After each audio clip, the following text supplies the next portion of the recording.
Marriage is not just about love or attraction or shared dreams. It's about character, compassion, and the kind of heart you're choosing to live beside every single day. Parang hindi lang sa kasal, hindi lang tungkol sa kasal, tungkol din sa uri ng buhay at pamilya na gusto niyang buuin sa piling ng taong pipiliin niyang makasama habang buhay. Nandun na tayo. Fiancé mo siya, bago pa man kayo ikasal, pinapakita niya na kung sino siya when no one's watching. Kung paano siya magdesisyon kapag walang camera, wala ka, kapag walang nakakakita, kapag walang pressure. And those small moments, yung simpleng pagbuhat ng bag ng mama mo, yung pag-abot ng tubig, those are not small things. They are the sign of who she is when love demands sacrifice, not just smiles.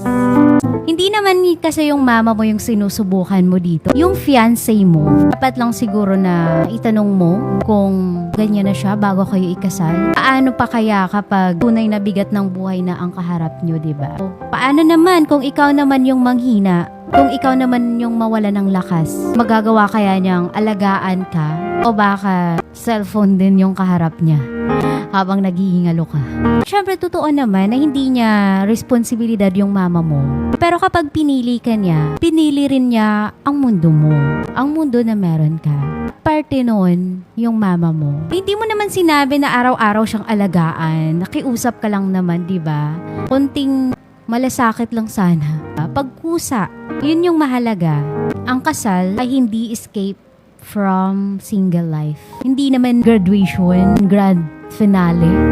It is a lifetime of showing up for each other and for the people each of you love. So, kung ngayon pa lang inuuna niya na yung gala, yung sarili, yung comfort zone, handa na ba siya sa responsibilidad ng pamilya?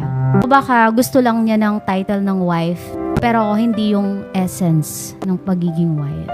At kay Sir Carlo, kaya ka nagdadalawang isip, hindi dahil kulang ka sa pagmamahal, kundi dahil may parte ng puso mo na alam mong may mali. Hindi selfish yung magtanong, kaya ko bang ipagkatiwala ang pamilya ko, ang kinabukasan ko, sa taong hindi kayang kumalinga. Hindi mo naman kailangan ng perfect partner. But you deserve a partner with a heart. Someone na hindi ka lang mahal. Respect your roots, your pain, your people. So yung tanong mo, should you go on with the wedding? Ang sagot dyan ay nasa sayo lang naman. Pero sana, huwag kang pumasok sa habang buhay dahil sa pressure na nakaplano na yung kasal or malapit na yung kasal nyo. Huwag mong talikuran yung gut feeling mo. Pwedeng mahal mo siya, pero tanungin mo rin, mahalin mo pa ba ang sarili mo? Kung pinipilit mo ang relasyon na hindi naman marunong mahalin ang mga mahal mo.